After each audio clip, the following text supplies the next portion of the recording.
not a fan of Mortal Kombat at all. I really think it's horrendously bad for a lot of reasons. And I want you to know, like, I know the person I'm going to get is who hates it and stuck at it. I do pretty much stink at it, but I can't stink at it too bad because I kind of blaze the story mode. But by the way, I'll talk about the story mode in a second. Actually, I'll talk about it now. What blew me away was the fact that the fire up the story mode was not expecting a whole lot. And honestly, the story mode is the most heavily produced, best part of this game by a light year. Like, and I know it's like, isn't that so weird to contemplate? Like, the best part of Mortal Kombat is the story mode, but it's true. It's really good. Maybe one of the best story modes I've ever played in any fighting game ever, which is I still can't fully wrap my head around that concept, you know. I'm not going to get too hard into spoilers, but I will give you the setup. The way it works is it follows the events of Mortal Kombat Armageddon, and I haven't played most of the game, but I know the general plot line is that a bunch of fighters get together and fight a big bad. Somebody wins, usually Liu Kang. But at the end of Mortal Kombat Armageddon, all the fighters get together around a pyramid, and they try to climb the pyramid to beat Blade and get the powers of the gods and stuff like that. But at the end, the way it opens is at the end of Armageddon, everyone is fucking dead, like just everybody. And it's down to like Shao Kahn and Raiden, and Shao Kahn is beating Raiden's ass. And so what Raiden does, he realizes that this is not the future that should be the way it turns out. So he sends a message to himself back in time to try to alter the events of Mortal Kombat so he can avoid the Armageddon. And this part still kills me. The message he sends back to himself is, he must win. You could not have chosen a less helpful message to send back to yourself in time, ever. That'd be like if I got a message, if I got a message back in time from myself saying, don't die tomorrow. That's actually more helpful than he must win, you know. I'll be like, okay, I won't die tomorrow. Alright. Who must win? So, like, Raiden starts, the whole plot, Raiden is trying to puzzle together, he must win, who must win? I don't know who must win. I guess it's Liu Kang, because Liu Kang is the best guy here, and so they say, no, Liu Kang. Maybe Kung Lao? I don't know. Somebody must win. I know somebody must win. I know it's a he, because I said he.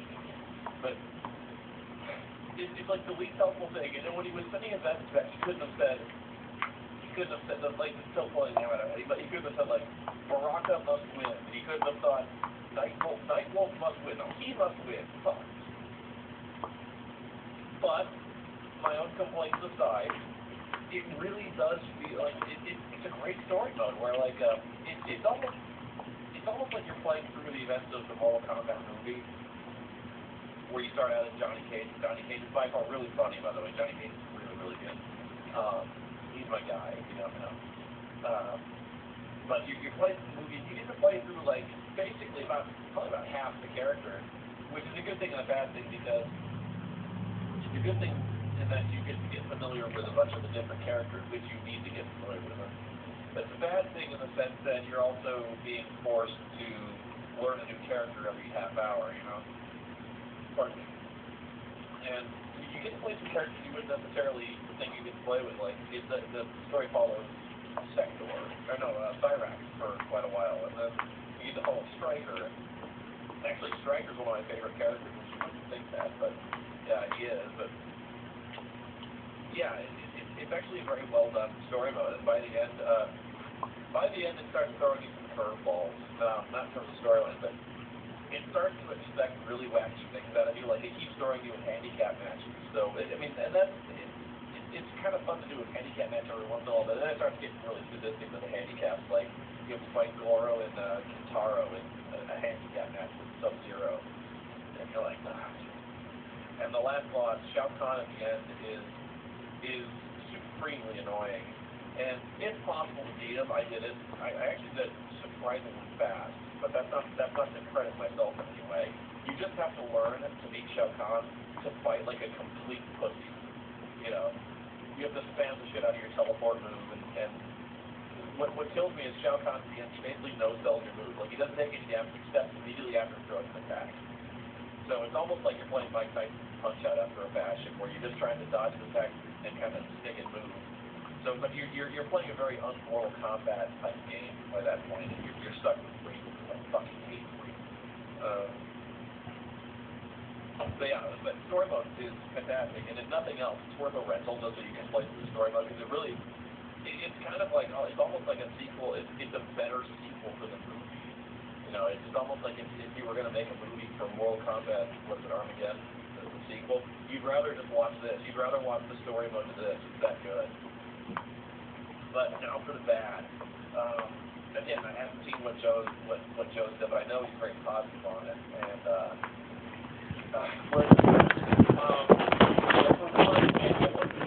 before I gave my opinion, just so I knew the person that was going to get as well. You didn't play the whole game, so you can't judge the full experience. You know what I'm saying? Well, I got the full experience now, and I can tell you my opinion has gone down. And again, here's the thing. I lost the majority of my matches, but I want you to know my negative thing is not because I lost them. I actually had a lot of fun playing when it was a fair fight. Playing other people like Joe. Joe actually won most of the matches, and I was getting my ass kicked. But Joe's girlfriend beat me at some point. But I was actually having fun when it was a good fight. And so if you're in like a home console and you're playing with other people who know the game, that's key. It's actually okay. But the net coding in Mortal Kombat, at least the 360 version, is so bad that it's virtually unplayable. If you're playing one-on-one, it's not too much of a problem. But there's this mode called King of the Hill.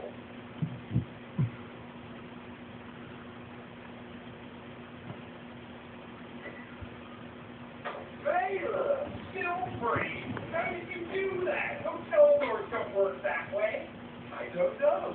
Hey, you want to do a review of Lockjaw? But I've never seen Lockjaw before. I know that's the best way to review, because I haven't seen it, and you haven't seen it, and it's not like we haven't done this before we were here. But where are we going to review it at?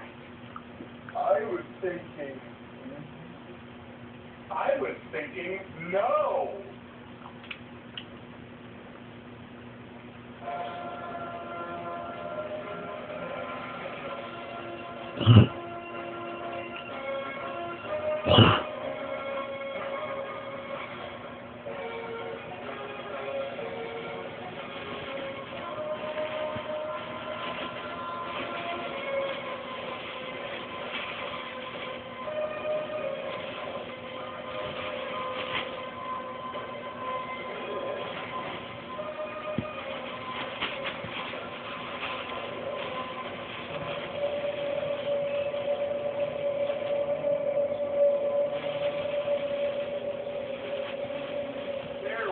This spot with the camera already set up at. Oh, right.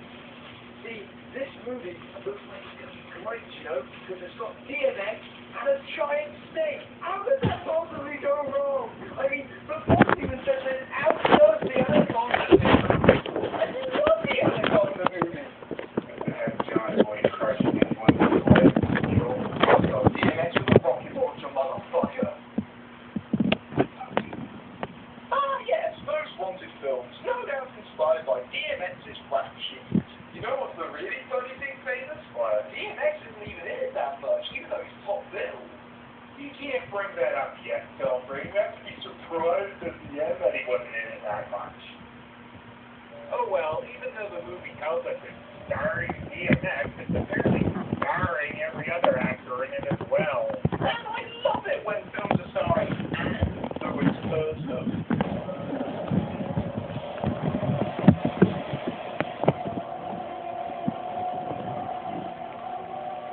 Are these credits just meant to be a joke? We should write a joke about that.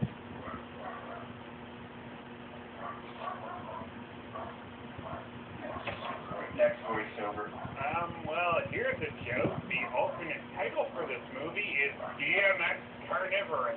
Wow! How egotistical do you have to be to shove your name into the film's title? Yeah, well, moving on. We start off with this kid, Alex, who loves drawing pictures about the father